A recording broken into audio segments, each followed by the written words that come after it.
Từ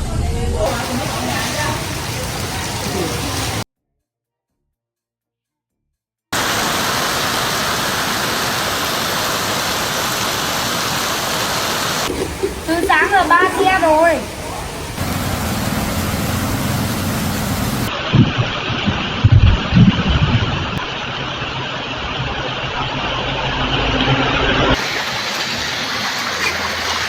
By 5:30 in the morning, the streets of Cam Pha were gone, not damaged, not flooded, gone swallowed beneath a churning wall of water, mud, and debris.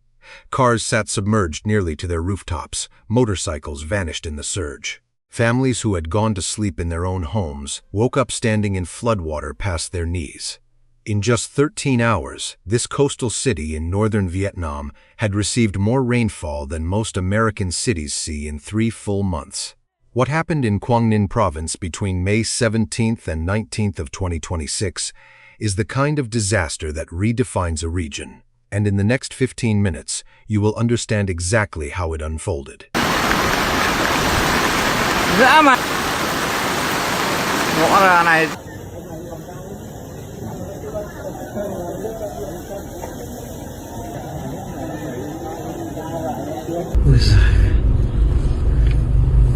It began quietly, the way many disasters do. On the night of May 16th, rain started falling across Quang Ninh Province in northeastern Vietnam. At first, it was the kind of heavy rainfall the region sees every year at the start of the monsoon season. The city of Halong reported localized flooding in central neighborhoods, including Hong Gai, Bai Che, and Khao San. Streets flooded, traffic slowed. By morning, conditions appeared to ease, but the storm system was not finished. On May 18th, a second and far more powerful wave moved in, according to Vietnam's National Meteorological Authority. The cause was an upper-level wind convergence zone, a phenomenon where opposing air currents collide high in the atmosphere, forcing enormous volumes of moisture downward in concentrated, relentless bursts. Rivers across the province began rising rapidly. The Ca Long River, the Ha Khoi River, and the Tai Chi River all reached dangerous levels. Several rural roads connecting smaller villages were cut off entirely.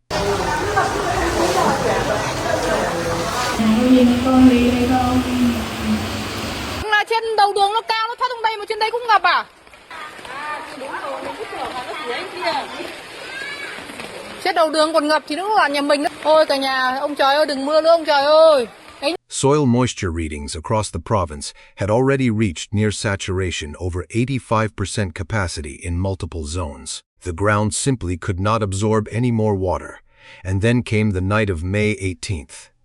Beginning at approximately 7 in the evening, a third and devastating surge of rainfall began hammering the city of Cam Pha. It would not stop for 13 hours.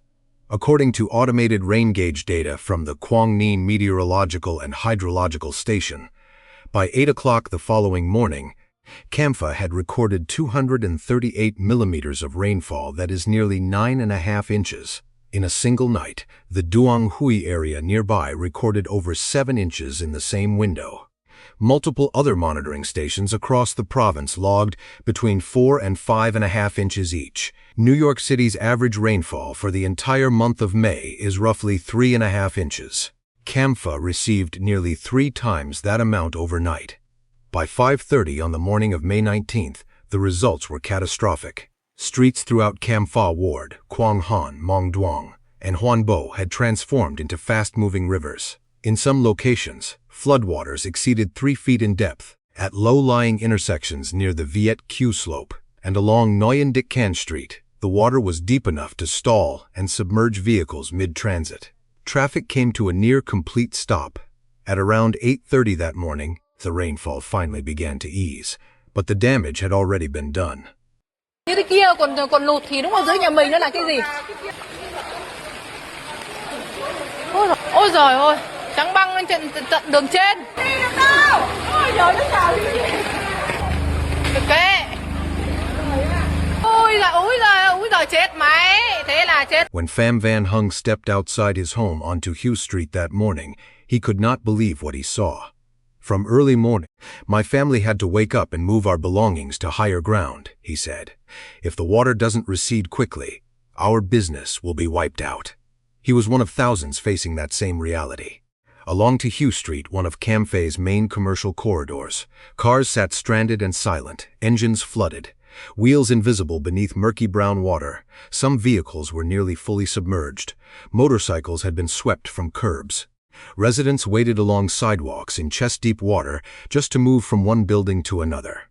Kim Lone, a resident on Tran Phu Street, described what it felt like when the water entered her home. It came fast. It covered the kitchen floor before she could react. Her refrigerator, her appliances, her stored belongings. All of it compromised. She had tried to prepare. She had moved what she could. It was not enough. 5. At the Viet Q slope area, rescue vehicles were called in to pull cars from the flood. Hundreds of businesses along affected streets were forced to close. Some lost inventory they could not save and could not replace quickly. Storefronts that had spent the previous day preparing for the busy summer season were instead bailing water from their floors. Schools did not open that day. Government offices were unreachable. Factories went quiet. An entire city stopped functioning before sunrise. The official response was fast. Provincial authorities activated emergency protocols and issued public warnings urging residents to avoid flooded roads. The Quang Ninh Provincial Military Command deployed nearly 1,000 soldiers and officers, along with heavy equipment and rescue vehicles, to assist residents and begin clearing debris. 6. In Hoan Bo and Mong Duong, 2 districts at the foot of steep hill terrain, the flooding arrived with something even more dangerous. Mud and rock debris poured down from hillsides directly into residential streets.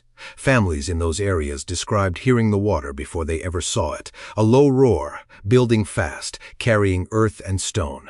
Vietnam's meteorological authority issued continued warnings. Flash flood risk on small mountain rivers remained active. Landslide risk was rated high in several districts. As of the most recent available reports, provincial authorities had not yet released confirmed casualty figures for this event. The full scope of the damage to property, livelihoods, and infrastructure was still being assessed. But to understand why Cam Pha was hit this hard, you have to understand the land it sits on. Quang Ninh Province sits in the northeastern corner of Vietnam, along the coast of the Gulf of Tonkin. It is a place of dramatic geography: steep karst mountain ridges, dense coal-bearing hillsides, and a coastline fractured by hundreds of small bays and inlets. The world-famous Halong Bay is here. So are some of the most intensively mined landscapes in all of Southeast Asia. That geography is stunning, and when the sky opens up, it is lethal. The mountains in this region do not slope gradually. They rise sharply from the coast. When heavy rainfall hits those slopes, there is almost nowhere for the water to go except down. It funnels into narrow valleys, accelerates through tight channels, and surges into lower-lying urban neighborhoods with tremendous force. Cities like Cam Pha were built precisely in those valleys at the base of those slopes. Convenient for industry, dangerous in a flood. Now add the monsoon system. Vietnam's northern coastal provinces receive the bulk of their annual rainfall between May and October. The trigger in May of 2026 was what meteorologists call an upper-level wind convergence zone. Here is what that means in plain terms. High in the atmosphere, 2 streams of air moving in opposing directions collided directly over the region. That collision forced enormous volumes of warm, moisture-saturated air upward rapidly. As that air rose and cooled, it released its moisture as rainfall concentrated, relentless, and extremely difficult to predict with precision. But here is the critical factor that amplified the disaster. The ground was already full. Soil moisture readings across Quang Ninh had exceeded 85% saturation before the final surge even began. Days of prior rainfall had used up whatever buffer the land had. What fell on the night of May 18th had nowhere to go. It did not soak in, it ran. Across the surface, into streets, into homes, into basements and ground floor businesses. This is not the first time Quang Ninh has faced this kind of catastrophe. In July of 2015, a series of historic flash floods and landslides swept through the province, killing dozens and destroying thousands of homes. That event remains one of the most severe flood disasters in modern Vietnamese history. In May of 2026, a longtime resident of Hong Gai noted that it had been 5 years since floodwaters reached this depth in his neighborhood. That is not a long interval. And here is the part that climate scientists are watching most closely. Northern Vietnam is experiencing a measurable increase in extreme rainfall events. As sea surface temperatures in the South China Sea and the Gulf of Tonkin rise, monsoon systems and upper-level weather patterns are capable of carrying and releasing significantly larger volumes of water. What happened in Cam Pha is consistent with that broader regional trend. There is one more piece to this puzzle. Cam Pha is a coal mining city. Decades of extraction have reshaped the hillside landscape significantly. Natural drainage features that once slowed and filtered surface runoff have been altered or removed. When extreme rainfall strikes terrain that has been reshaped by large-scale industry, the resulting floods can be more severe than the rainfall figures alone would suggest. The water that filled those streets did not come only from the sky. It came from a convergence of meteorology, geography, and decades of decisions made on the land above. As of the most recent reports on May 19th, floodwaters in central Cam Pha began receding by midday. By noon, traffic on several key streets was slowly resuming. Military personnel and local workers were actively clearing mud, debris, and flood waste from roads and drainage channels. Residents had begun the long process of cleaning homes, assessing damage, and rebuilding what was lost. The meteorological forecast, however, offered little comfort. Moderate to heavy rainfall was expected to continue through May 21st across Quang Ninh Province. Projected accumulations ranged between 3 and 6 inches for most areas, with isolated zones potentially receiving up to nearly 8 inches. Flash flood and landslide warnings remained active across mountainous districts. River levels in several eastern areas of the province remained elevated and under close watch. Tourism, a major economic pillar for Quang Ninh, home to the UNESCO-designated Halong Bay, suffered immediate and significant losses. Travel companies reported a sharp rise in tour cancellations, particularly from family groups and visitors from Hanoi. Business operators described the timing as deeply damaging, arriving precisely when the peak summer season was about to begin. One tourism representative said companies were under intense pressure, continuously adjusting itineraries and issuing refunds to visitors who had been following the flood news on social media. Nearly 1,000 military personnel remained deployed across the province.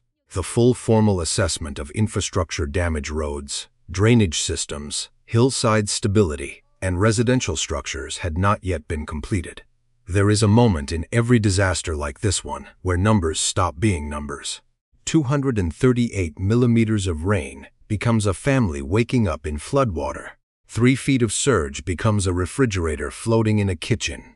Nearly 1,000 soldiers becomes the sound of boots in mud. At 2 in the morning, the people of Quang Ninh have been through this before. They will face it again. The question that planners, engineers, and climate scientists are asking with growing urgency is whether the systems built to protect these communities are being updated fast enough to meet what is coming. Cam Pha's streets were empty that morning of May 19th, not because people had fled, but because the city had, for a few terrible hours, ceased to exist above the waterline. Thank you for watching T1 News. Your time matters, and we do not take it for granted.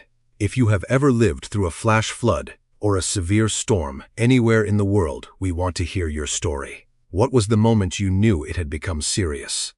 Tell us in the comments below. If this kind of in-depth disaster coverage is valuable to you, please subscribe and hit the notification bell so you never miss an update.